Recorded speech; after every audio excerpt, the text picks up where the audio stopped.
temperature. We've got a good heat there, a good working heat. I'm going to use the anvil here to start off with the spoon shape. And to do that, I'm going to use it on the edge here.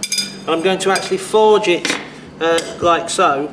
And by doing that, I'm going to spread out the spoon shape, but it must make sure that this part is lifted up so that it doesn't create a flat on the back when we start to work it.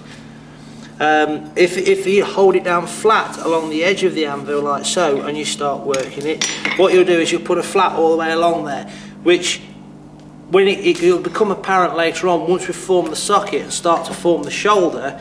If it's got flats in it, it's very difficult to remove them. So what I'm going to do now is I'm going to start the forge back up again. We're going to get this to heat and then we're going to start and spoon it out.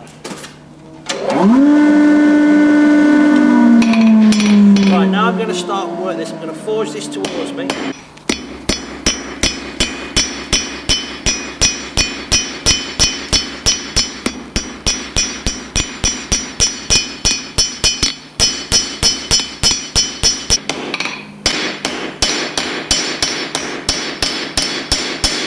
If you notice, I'm maintaining that angle.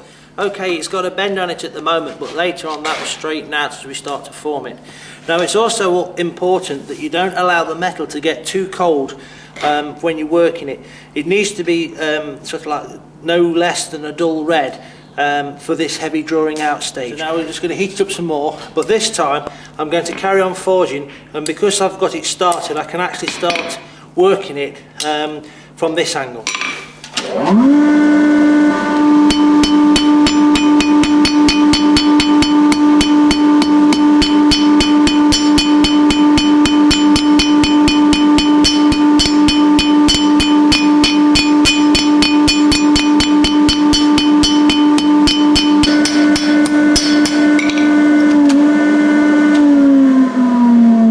What we're starting to do is starting to spread it out. This is the actual steel template that I'm going to work to, and you've got to try and follow the outer edge of that. It is quite important for the metal to be of a uniform taper, because if it has got lumps in it or parts that aren't uniform, too thin on one side and thick on the other, when it's actually rolled round and forms the socket, the inside of it will be a very uneven shape, which will be really hard to fit onto the taper of your arrow shaft. It may look great on the outside, but the inside you will go from very thin to a very thick section and round. It'll be almost elliptical, which is just not what you want. So what we're going to do is keep heating this up and spread it a little bit more until that fits the template.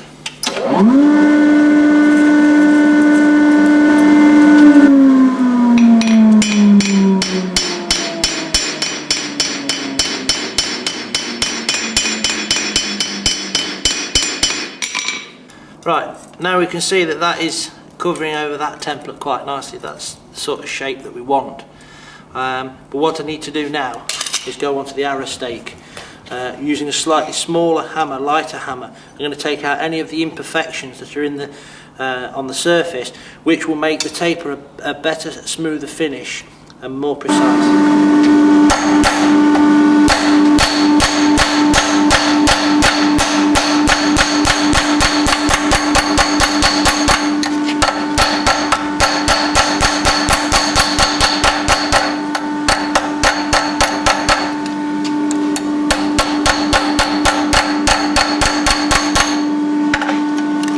Right, now we can see, especially when it's put against the template, you can see that it's nice and uniform. All the hammer marks are smoothed out.